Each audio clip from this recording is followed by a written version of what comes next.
Hey guys, this is Kevin with Precision Powerlifting Systems. I'm going to kind of pick up where I left off in the last video where I talked about creating a system. And what I'm going to do is I'm going to try to give like an example of kind of how I would go about doing this. So first things first, we need to identify where we currently are and where we're going, right? So the first thing that I think that's really important, that even probably before the stuff that's on this whiteboard right here, it's going to be understanding the sport that we're about to participate in. All right, so like step number one for me is what are the physical demands and the energy system demands of the sport, right? So if you think of powerlifting, when you go to a competition, there are 9 heavy singles you're going to be doing, right? Squat, bench, deadlift, single, single, single of each one of them, right? And most competitions last anywhere from 3, and I've even been at meets that have taken 9 hours to be completed. So it's a very long day. In terms of the actual like physical demands with the energy systems, it's going to be a lot of like, you know, most squats, bench press, deadlifts take 3 to 5 seconds max, right? So you're going to be using a lot of that ATP PC system. But the thing that kind of gets lost in the mix is those competition days can be very, very long. I think it's more mentally draining. Right? So it's like one of those things where you got to think, okay, you know, you get the people who are pounding caffeine before each discipline. So before the squat, before the bench, before the deadlift, they're huffing ammonia for every single attempt that they're taking. They're a ball of nerves. They're listening to loud, heavy music. They're doing all of these things that elicit a really strong nervous system response. And so they're going to get a lot of these ups and downs. So you might see them having trouble finishing meets strong, but that's more of a mental aspect than it is a physical aspect. So giving them certain mental tools to withstand the duration of the competition becomes extremely important. Now, with that said, there are physical demands to it too, because you do get those mental ups and downs, but at the same time too, you ramp up for squats and then you got to start back with the bench, ramp up for bench, start back with the deadlifts, ramp up for deadlifts. So there are physical pieces to it, but if you train appropriately throughout training, that part of it's not really a big deal. And pulling third deadlifts at the end of the day, it's all about just being in shape. So when I did a meet in January of 2020, all I was doing for the most part were singles going into this meet, and I had never felt more fresh going into my deadlifts than I did at that point in time. And I think part of it was being exposed to all those singles really kind of nullified their emotional weight for me. So just because I was doing singles all the time, I was so used to them, they weren't very stressful from an emotional standpoint. So I had the most level performance and I felt like I had the most energy just for that reason. So like the mental resources that we have become an extremely important component to powerlifting. So with this in mind, you know, when we get into the assessment, this will matter more too, like where the lifter is. But this is why it's so important not to cut weight earlier on in your powerlifting career unless you're competitive at a national level or you can break a American or world record. Weight classes don't exist for the beginner to intermediate lifter that is not competitive, or even the lifter that's been around a long time. If you're not competitive within the sport of powerlifting, there are no weight classes. You're just trying to get better yourself. So if we have limited mental resources to begin with, and we're doing all of those things, you throw a weight cut on top of it, that becomes an extremely large variable there too. So this is not just a matter of building up the physical tools necessary to compete in the sport, but it's also understanding the mental pieces of it, where those resources come from, how we can best utilize those resources to have successful competitions that can last anywhere from 3 to 8, 9 hours at times. So having that assessment in there of the lifter is really important, not just, like I'm saying, not just from a physical standpoint, but from a mental standpoint. Like one of the things that I like to notice from lifters, so if they start with me, I'll ask to see a heavy single or their last competition lifts like on the platform. And when you see lifters that come out and they're psyching themselves up by slapping their thighs, yelling, like they're just a lot of emotions, a lot of times people are doing that just because they're hiding some of their fears and stuff. And I think a lot of times what they're doing too is they're trying to jack themselves up so much that they kind of forget about the things that they're doing and they think that's going to help improve performance. And it may for that initial attempt, But at some point, to be able to hit 9 heavy singles and constantly try to like drive yourself up to that type of aggression level is going to work against you. So one of the things that I've talked about in other videos, I talked about the Yerkes-Dodson law and how we can find our own optimal individual zone of performance. So check that video out for that, but that's something that needs to be developed over time with each lifter too. But I like to kind of see how they engage with the weights. If they're cool, calm, collected, and you can just see this calm aggression on their face, hey, then that's good. That's kind of where we want to be. Maybe we don't have to focus so much on that stuff, but I mean, a lot of these things will kind of come out as training goes along anyways. So again, it's understanding the sport. So one of the things when I really like sit down and think about understanding the sport, I think about the biomechanics of each lift. And ultimately, I think what a lot of coaches and lifters do is they enter the sport and they're strong in certain positions, and then they want to push those strengths. So let's say they're a close stance squatter in heels. That's a very long range of motion, right? And they may be strongest there. And I think, I said this in the previous video, that I think a lot of the commercialism of coaching plays a major role in this. Where, okay, these people are strong, I need to get them a 5-pound PR, 5-pound PR, and it just becomes this very short-term focused event. And then it leads to, it seems like there's a trend within certain powerlifting communities where the closer stance in heels, driving the knees forward as the cue for squatting. But me personally, when I just think of it when you remove the person out of it, right? And of course, I know people will be like, oh, well, you can't do that if I'm stronger here, whatever. But if you remove the person out of it and you actually think about it in terms of just physics, right? If I can manipulate the distance that they can move while giving them the best leverage possible, right? Because there's going to be a point. A raw lifter shouldn't be as wide as a multiply lifter, but heels slightly outside of shoulders. And what this will do, it kind of forces you to spread the floor. It's a shorter range of motion. So over time, it'll allow you to lift the most weight. And so when we're analyzing the biomechanics of the lift, okay, to lift in these positions, what muscles do we really need to focus on? What skills within the lift do we really need to focus on? And what needs to be strong? What do we need to work at? And over time, as we start developing these skills, you'll see the lifter start to just kind of self-organize into a shorter range of motion for the lifts. And now the biggest argument that I tend to get for this is, well, not everybody pulls sumo. No, and I actually still have lifters who pull conventional and they still pull more conventional. But we train the sumo deadlift very hard. And I think at some point they will all end up pulling sumo. Like most of the bigger records are pulled in the sumo style of lifting. And a big part of that is because of the range of motion. Now, of course, like I said, individual strengths and weaknesses are going to play into this. And I don't just force people to lift like that. We develop those areas and we got to understand where we are at now and kind of what we need to do to get to these more optimal positions in order to lift the weights. So it becomes a very long-term plan. So we have a biomechanical focus with it. And I mentioned the mental aspect of it. And that's something too with the mental aspect. That's something you kind of begin to develop an understanding of each individual the more you talk to them and the more you see them go through training. But what you need to do as a coach is you need to offer them opportunities to actually fuck up, right? When you give them an exercise and they miss a repetition, right? Now that becomes a conversation. You can see how they handle that situation. And it tells a lot about the individual and where they're at with their mindset and training when they miss a repetition and the conversation that you have in regards to it. And these are skills that are extremely important as we move along. But it also helps when you miss a repetition, it really will get your attention. And it helps them develop a training skill, which is an extremely important concept, especially in the beginning. So because training becomes so variable and so nuanced at times, the person who's going to know the best is going to be the one actually lifting. But they need to have the knowledge and the experience in order to make the best decisions. So when we talk about like the principle of dynamic organization, right? That the body will always find the most efficient means to produce a movement.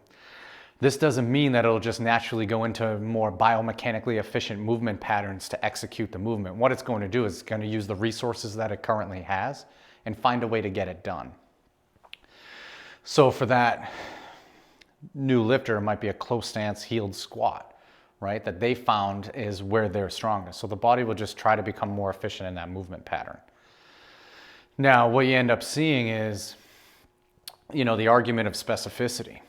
So what you end up seeing with a lot of this stuff is people will argue that, oh, well, I'll build a skill and these positions are fine, but I'll just continue to get better. And like, this is my individual difference compared to everybody else when I'm lifting.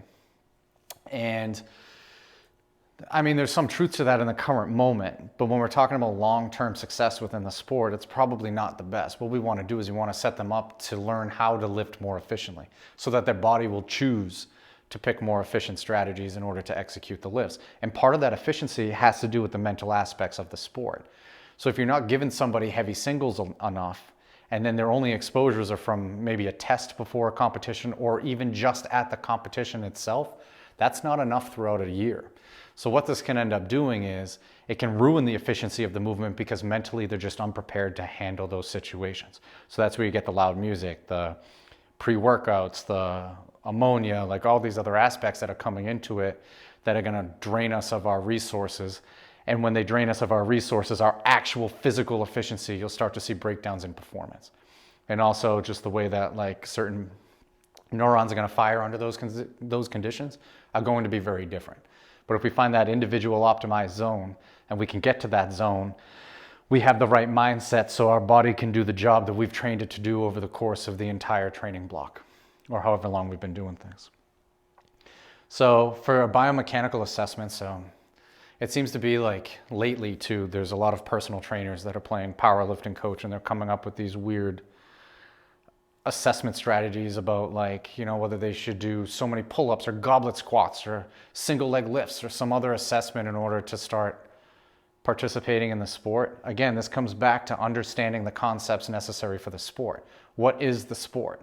All right, so like to be in shape for the sport, Westside Dynamic Effort Day, when I went there for the weekend and I did 50 squats and 50 deadlifts in under 40 minutes. That'll get you in shape. And I'm gonna get into lift classification in a minute and give you a couple different examples there. But the sport at the end of the day is 9 singles. So we do want to be laying the foundation in order for them to be able to hit a heavy third deadlift at a competition and feel that they have the energy to do so. So when we're assessing lifters, it doesn't have to be this formal thing. There doesn't have to be this, you need to be able to do X, Y, and Z in order to participate in the sport. That's really ineffective, and it takes the focus away from what we're actually trying to train and putting it onto training something else. So let's say we get an assessment that's, you should be able to do this many goblet squats at half your body weight or something, right? That takes the focus away from us learning the skill of an actual heavy squat and being able to do high rep goblet squats, or just goblet squats in general is not the same skill. There's not consequences to goblet squats. They're not scary. Heavy squats are scary. So even the movement pattern that you think that you're training under that period of time changes immensely once you get the consequences involved. Once the emotional aspects of the human get involved into those parameters, it becomes a vastly different movement. So it doesn't really tell us anything. But what you need to do is you need to be able to assess the lifter within the environment in which they're going to be participating. This is why seeing their last competition's lifts are so important. And then having a conversation about their competition. Like, how did you feel? Tell me about the day. Did you use the pre-workout? Music, did you feel like you had these adrenaline dumps? Like all these things, like you need to find out those things. So the assessment becomes this real world situation. And then from that real world situation, you can find these weaknesses that you feel are most important to begin to address in the program. We can watch how they choose to lift, right? So how are they choosing to put the bar on their back for squats? Their stance width, their grip on the bench press. Are they arching? Are they flat? For deadlifts, sumo, conventional. And then obviously like where within those lifts you're seeing a breakdown, right? So for raw lifts, a lot of times, the poorest leveraged positions are going to be the same for everybody basically in all 3 lifts. But it's being able to kind of analyze where they're breaking down the most and where you need the most work. So if they're pressing and the bar's coming back over their face hard, it's like, okay, your anterior delts are much stronger than your triceps. We need to focus on those triceps. You're a close stance squatter. Well, we need to get those hips low back, hamstrings working a little bit more efficiently. We need to really attack that posterior chain, and that's going to carry over into the deadlifts as well. And a lot of times with the deadlifts too, if you take somebody who comes in and let's say they were pulling conventional, what's your best sumo? I don't know, I've never done it. And then they do it and it's less than half, right? And they have a really hard time with the movement pattern. And this is where we can start building different skills within the sport. So when we talk about increasing skill within the sport, and this kind of comes with training age and athletic background and stuff too. And before we get into that, so like the current numbers of the lifter, because this is going to kind of dictate where you go. If you get a lifter that's just starting and they're kind of new in the sport, but they can be very competitive, and this could even be like, hey, they can qualify for nationals in the USAPL. So those qualifying totals are pretty high, and you're a pretty good lifter if you're hitting those numbers. So if they can hit those numbers, then maybe your decisions might change a little bit. You may be a little bit more specific in terms of developing certain performance qualities than you would be more developmental and trying to like really build out things. You just may be a little slower with the developmental aspects of it, which I think is fine. So then training age, how long have they actually been lifting weights? So for some people, they've been lifting a lot longer than others, and they're just going to have a better physical background in order to handle the training that you're going to throw at them. Some of them have never, there's a couple people on PPS who started, they had never touched a barbell before. So there are very, very different levels and kind of different aspects of their development. And then you go to their athletic background. Did they play sports? So I have a few lifters who played sports through college. I have a few that played sports through high school. I have a few that never participated in sports, or they did at a very young age, but they didn't do it consistently enough. So they really have a smaller skill set between them. And then things that we need to think about. So everybody's heard of the, 10,000 hour rule, right? And the thing with that 10,000 hour rule is it's not this etched in stone number, right? So when Anders Ericsson actually did this research, there was a wide range, right? So these were musicians in a prestigious academy. And in order to get there, some of them had practiced 3,000 hours, others had practiced 23,000 hours. There was a major gap in how long it actually took them to achieve that level. And what people are forgetting about this is they weren't elite. They were on the verge of mastery. They were at an academy still learning.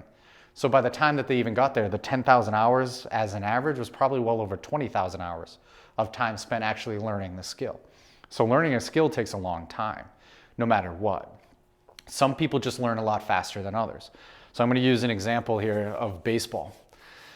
So there is a very, very small percentage of the human population, the general population, that has eyesight vision better than 2015.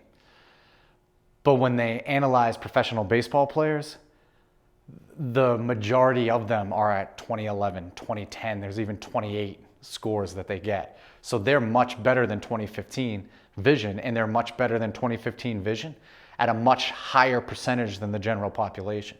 So there's going to be certain genetic variants that are going to allow people to be a little bit better right off the bat when they're participating in a sport. A pitcher doesn't need as much as a hitter in terms of eye acuity. So that's just something to keep in mind. Like some of us are just going to be more well built to be a power lifter. Others are going to be more built to be able to do other athletic tasks, right? So just with those differences alone, plus with our learning, plus with everything else going on, I already explained about mental resources and how we have limited mental resources. Now, if you have a tough job, you don't like your job, you sit in traffic, you get stuck making a lot of decisions throughout the day. Like there's so many things that will decrease our mental resources so that when we are training, we just don't have enough resources to learn very quickly. It's not the priority of our lives, or we just can't dedicate everything to it. So when you think of something like communism, where they take care of the environments for the lifters, and they can devote all of their mental energy to learning a skill, they can develop those skills a lot quicker. Now, the other thing too, when we talk about athletic background, the more diverse our skill set, the easier it is to learn a specific skill later on. So the more skills you have, so the more sports you played, the more angles you've been in, the different environments, like there's all these aspects of skill acquisition that build a really strong base that allow us to put a specific skill set on top of it later on. And that's where I think a lot of the assessments that people try to do are there to try to encourage, but at the same time too, it's, even though there's similar movement, it's not really changing things much, right? You're still lifting weights. So we're still in that like general physical preparedness stuff. And I do think like there's certain things that are developed from long-term sport participation, even from just a mindset aspect, but obviously from like power development. If you're in a short, quick sprint sport, you kind of learn how to get going much quicker. And it's probably going to be easier to explode out of a squat or something like that. Like for me, when I got into powerlifting, I was doing wrestling for a very long period of time up to that point. I had a decent deadlift right off the bat because I felt it was very similar to wrestling, right? Like when you're pulling with another human that's pushing and pulling against you, like think of those forces, right? And a lot of times it's from a dead stop. Where like a squat, there was like a balance component to having it on my back, right? And it was a lot different for me, especially with the range of motion that I had in my squat. So there's going to be certain things that are going to allow you as a lifter to execute, right? Genetics, training, age, athletic background. And what we need to do is we need to build that skill set as wide as we can while trying to still maximize their potential within the sport. So a lot of people are getting into powerlifting later in life. So we don't have 10 years to just, like the Russians starting kids out 6 to 8 years old doing gymnastics and then GPP. We just don't have that time period. So we got to figure out a way that we can kind of build the skill set and give them a lot of different looks while still getting them stronger over time. So this is where like variations within the lifts and stuff like that can be extremely important. But we do GPP year round.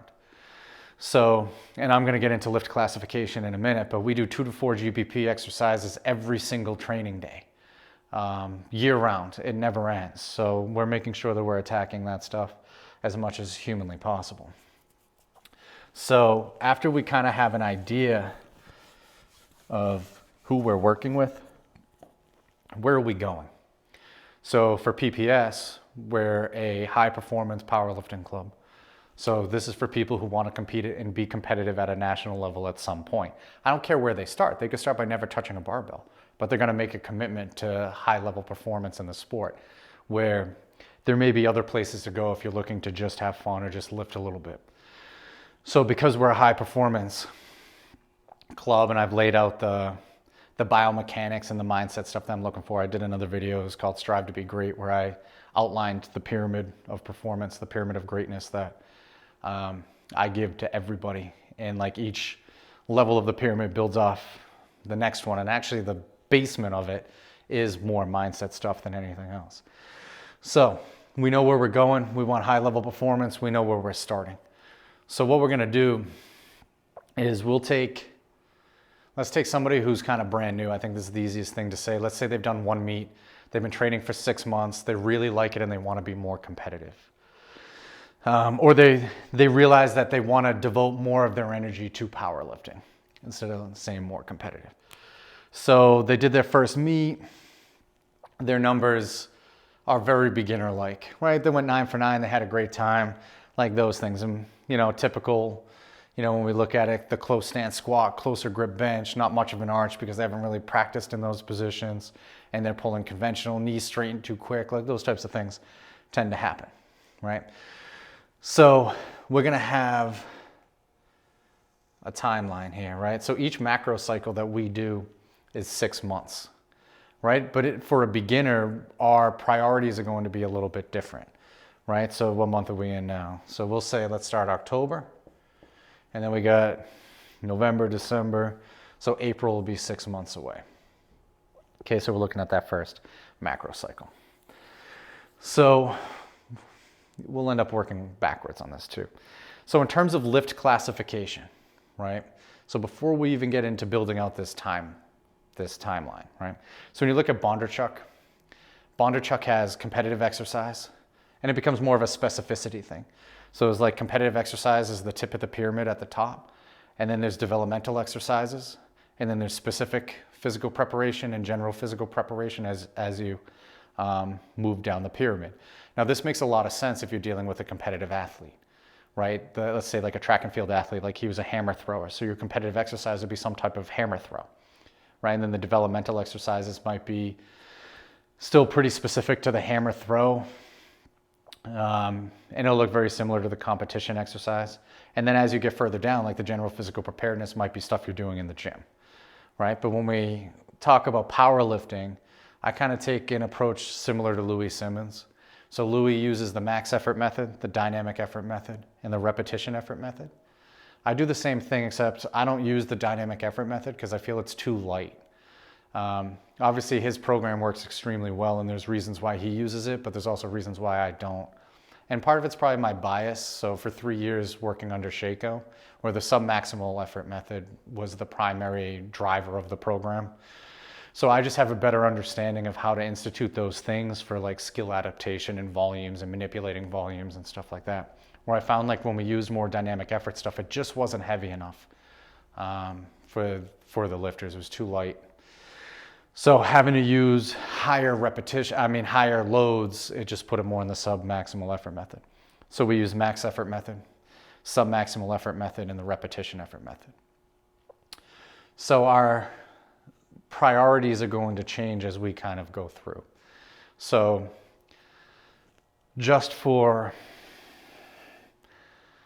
we'll just cover this really quickly as a summary, and I've talked about this in other videos, but our phase 1 of training has no max effort deadlifts in it. It has squats and bench press, so squats day 1, bench press day 2. It's an upper-lower split, or lower-upper, I guess, if we're doing squats day 1. So you get more recovery time in between exposures. And it allows us to do more GPP this way, okay? Because our frequency of the actual competition lifts is less. So we get more general physical preparedness exposures. Week 2, it's all sub-maximal effort work. There are no max effort lifts. Week 3, squat, bench again, trying to beat week 1s. And then week 4 is always a 3-day week, 80% comp lifts, 4 to 5 sets, 2 to 3 reps. Just kind of lets us see how we're doing, make sure we're not getting too far away from the competition lifts, because phase 1 is going to have a lot more variation in it. So we want to make sure that we're keeping some of it in there to keep it fresh. It doesn't end up feeling super awkward. It still might feel a little awkward after 3 weeks, but it's usually not too bad. Phase 2, we bring in max effort deadlift work on day 3. So it'll be set up the same way where day 1 is squat max effort, day 2 bench max effort, day 3 deadlift max effort. Week 2, all sub-max work. Between those, week 3, we try to beat week 1 by 5 pounds on all 3 of those lifts. Week 4 is the exact same as before. But in phase 2, our frequency changes. So there is some positive aspects to higher frequency training, but I'm not a big fan of training 6 days a week and just kind of how Shaco went squat, deadlift, right? And then benching every single day. I feel you can't lift heavy enough in those circumstances. So you don't get to develop the mindset stuff the exact same way. And you're not training the sport itself, right? A max effort single is the sport. And so yes, of course, we're using variations with it because of recovery costs and skill development. But we want to make sure we're getting enough exposures to learn how to compete, to learn how to miss, to learn how to make calls, to build confidence. Like confidence doesn't just come from saying stuff, right? It is our self-talk, but it has to be believable. And you build confidence by doing hard things and then doing more hard things. And then when you go to a competition, your second attempt feels heavy, and you know so many times that like, hey, I know this third's gonna be really fucking hard, but I've been here before, I've done this before, and I've proved to myself that I can do this. Let's fucking go.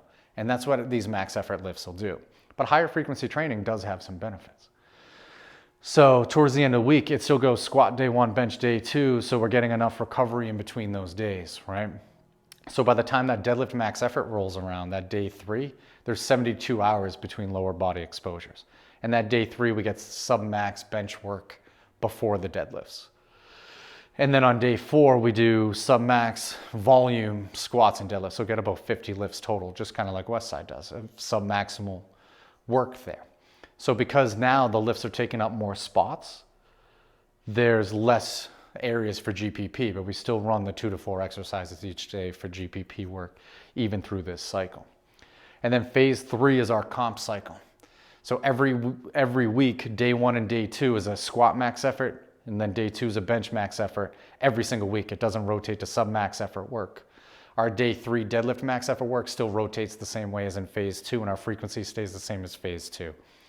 So the sub-maximal effort method, those reps decrease, and we get more specific to the max effort work. So basically, this is just like we're honing our competition skill here. We're tearing up on absolute loads on the barbell. And here, volume, I tend to not progress as quickly as I would in phase 2, where we might kind of work up that day 4 volume based off of individual recovery.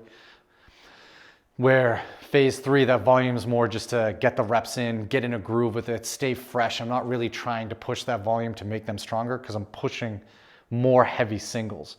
So we're already getting an increase in one stimulus, and I'm not really looking to increase another one, because that's where you can just start getting behind the 8 ball fatigue-wise, and then they don't necessarily have their best performance on the platform. But when we bring those day 4s back to maybe baseline levels of intensity, or even we pull them back to where we had started, and then they're like really quick, really fast. They're building up that capacity, and I like it on day 4 because most people's day 4 falls on the weekend, and that's where our competition falls in. So we're gonna have a long day of squat, bench, deadlift, and they're doing all that volume work on that day. You're really setting the stage to have that longer day, the higher volume day, where the competition would be, instead of one squat single and then, you know, accessory work and going home. I like it set up like that. So phase 3 is our competition phase, and basically, as you've seen, max effort lifts increase as we go through the program. GPP starts high, gets lower as we go through the program, and frequency kind of alternates at times. So the sub-max effort method takes a back seat sometimes and actually becomes more of a priority in like phases 1 and phase 2. It's still a pretty big priority. So now that those phases have been discussed, now we can work backwards. So let's say we're going to have a meet in April, right? 5-6 months out. So we'd work backwards from this meet, and here's our 8-week phase 3 comp cycle, right? And then from there, let's say, here, we'll make it nice and easy, right? We can have our 12-week phase 2. This will be separated into 2 blocks, so there'll be 2 4-week, like week 4, 3-day 80% comp lifts in the middle. And let's say we start here and we do the same thing, 12-week phase 1, separated by 2. So 3 weeks, that week 4 of 80% lifts, 3 weeks, why did I put 12? That would be 8. So each is 2 months. So 2, 4, 6, it just makes it easy math. And of course this can change, and I'll show you how. But again, so 3 weeks, that week 4 of 80% lifts, 3 weeks, week 4 of 80% lifts, new phase. So here's higher frequency, less GPP. We're bringing in heavy deadlifts in this phase, 3 weeks, that same week 4, 3 weeks, that same week 4. And then an 8-week phase 3 leading into a competition, I tend to not throw that week 4 in the middle. We just keep rolling with it. So the reason for this is their volume's a little less anyways, and they're gonna have a hard taper at the end of it. So 3 weeks out from the competition, they'll do their deadlift max. They'll still have squat max effort day 1, bench max effort day 2, deadlift max effort day 3. This will be their competition deadlift. And then their typical volume stuff on day 4. And then 2 weeks out, they'll do their squat max effort, their competition squat max effort day 1, competition bench max effort day 2, as it takes longer for the deadlift to recover than the other 2. It takes longer for the squat than the bench, and it just has a nice order to it. It's how Shaco kind of set up his tapering. And then the rest of the week is still the same. So the deadlift will be rep work, but it might be like 80% of last week, 4x2 or something like that. Like we'll kind of put something in there for it that'll be rep work. Day 4 will be the same high volume stuff. And then that last week before the competition, there's a really hard taper. They only get 2 days. They might hit a squat opener and then really light singles just working on commands. Bench opener, really light singles just working on commands. And there'll be squat bench day 1. Bench, deadlift super light on that day. 3 singles, down commands, and then they're done for the week. And so there's a really strong taper at the end that allows them to recover. So we may have to manipulate the max effort work a little bit in the intensity that we use to be like, hey, be a little more conservative here, let's do this. Like there's strategies to get through it, but that's a general idea. So each block needs to have a priority, right? So let's say now we have the same newer lifter and we can have a competition in April or not a competition in April.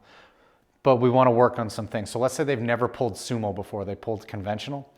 In phase 1, we don't do any heavy deadlift work and they're only deadlifting 1 time a week. But let's say we want to really build up their sumo deadlift, and then every week 4 we'll have them throw the conventional in just to get some exposures to it.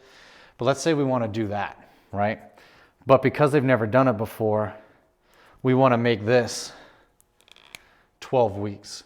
So we're just going to do a ton of submaximal sumo deadlift work and slowly just keep building it up, building it up, building it up, right? Because that's our main goal. And we might, our priority for the squats here, let's work on being able to do a box squat, right? So most people, when they start and they do a box squat, the knees will still drive forward as they're going down to the box. They don't fully sit, they'll rock onto the box, they plop onto the box. It's a hard technique to learn, to be in that wider stance and have that hamstring strength to be able to guide yourself down to the box under control, and then the hip strength and low back strength to be able to maintain the torso stiffness, drive out with the feet, and stand up. So maybe that's our goal there. And maybe we're doing the same thing of trying to widen the grip on a bench press, right? Or working on our arch or something like that can be the priority here, right? So then what we might decide to do there is 3 waves in that phase 1.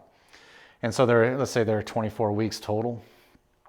So then what that would do is here at the end, we would cut this to 4 weeks for phase 3. And what I would do there is week 3 of it, deadlift test, week 4, squat bench, like I talked about before, but we can cut that. We could even try to stretch this out even further, right? And you can manipulate this in any manner you want. It doesn't always have to be in 4-week blocks, but we could decide to do, like I said, 12, 8, 4, but maybe 12, 10 on week 10 of this phase here. We could do a little bit of a taper and then basically test a deadlift the first week of this 2-week phase 3, and then a squat bench the last week of it. So you could even just do a 2-week thing there. And what you would do there is just in the volume work, you would just make sure that you're doing a lot more competition lift exposures. So a lot of sub-maximal competition lift exposures that are kind of increasing over time, and making sure that the max effort work that you are kind of structuring in a way that they're not going to be overwhelmed by the loads that they get in the 2-week phase 3 cycle. So I have a group competing in November. They're more beginner type lifters. They haven't been lifting a long time. They're pretty far from qualifying for nationals. So instead of an 8-week comp phase, I gave them a 6-week comp phase so I could stretch out their training 2 more weeks. And 2 weeks seems like a really insignificant amount of time, but 2 weeks in a 52-week year is kind of a lot. It's 4%. So for every 2 weeks, you're getting 4% more developmental work in there. And I think that's really important. And if you do that twice, right? So I do that, let's say, first half of the year, we get 2 extra weeks. Second half of the year, I get 2 extra weeks. That's a whole extra month of developmental work in 1 year, right? So like you can really have these small incremental changes that really add up to these big exposures to the developmental work that you're looking for. So that's kind of how those phases could be set up depending on who the lifter is. Now, when we break it down to each given day, when we talk about exercise selection, actually, you know what? Because that could get to be a little bit longer. After we do that 6 months, we would just cycle back through. So I don't really take much time off at all, but I would come back to phase 1. And let's say you have somebody who competed in October and then they competed in April, and then 5 months later they compete again. There's a point where a conversation needs to be had to be like, hey, let's take a longer break, right? So now maybe we can go 12, 12, 4, right? So there's 28 weeks, not the 24, but we're getting a lot more developmental work and we're really building something up. And in that developmental work, it's not so much the max effort work, but that second exercise, that developmental exercise, where you want to pick at least one exercise per discipline. So like one that I have a few people do, they might get like 3x8 safety squat bar, wide stance, box squats. It's basically a sumo deadlift, right? So if you have that lifter that, let's say you're going to do a really short phase 3, and you really want to drive up their sumo deadlift, because that's something that's really lagging behind, and you want as many exposures as possible to that sumo deadlift to try to catch it up. But as you get closer, you got to put the conventional in as kind of like that primary deadlift movement, because they got to get used to it. It is where they lift the most weight at that current point in time. So that's where they're going to lift. So safety squat bar, wide stance box squat is a sumo deadlift, basically, angles and muscles wise. So you kind of get the squat work plus that deadlift work. It's good bang for your buck in a cycle like that, right? 3 by 8, and you just build it up. You let them kind of pick the loads, and you gradually build it up over time. For bench press, it could be a close grip bench press, an incline, a floor press, whatever it is, and you spend a whole macro cycle, that whole 6 months, just building that up. For a deadlift, opposite stance, deficit, whatever you choose to be their front squat even, and you just really build that up over time, over that 6 months. I think a lot of times what ends up happening is when you look at the big macro cycle, people tend to every wave just rotate things for the sake of rotating things. But there's a point where you want the abilities of those exercises to catch up, right? That there's a reason why you put them in, and really focus on them and really make them stronger. And then bring those competition lifts back in and see where you're at. And then, you assess, and then you start back over.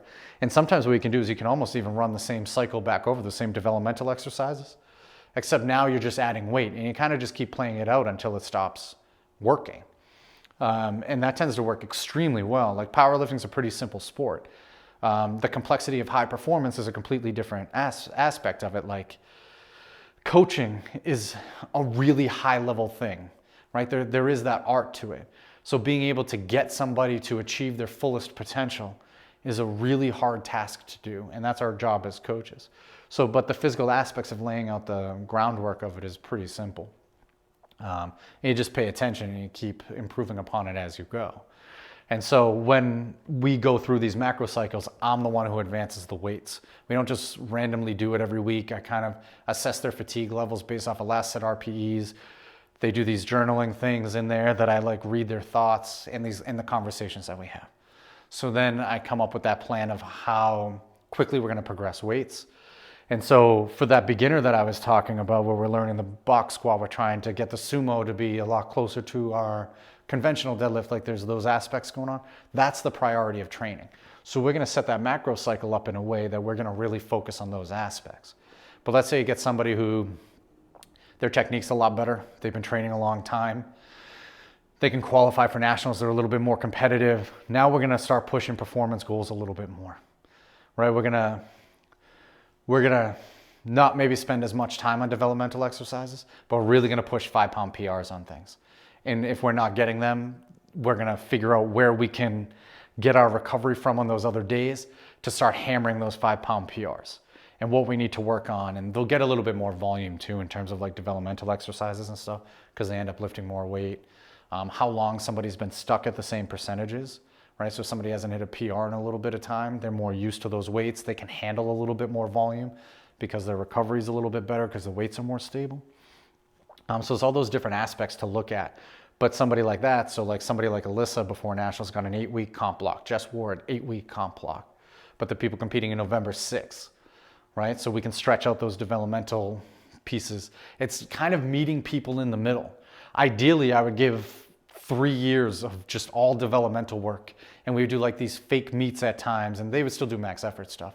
But we'd really stress the developmental work and really wouldn't do a ton of more performance-driven stuff.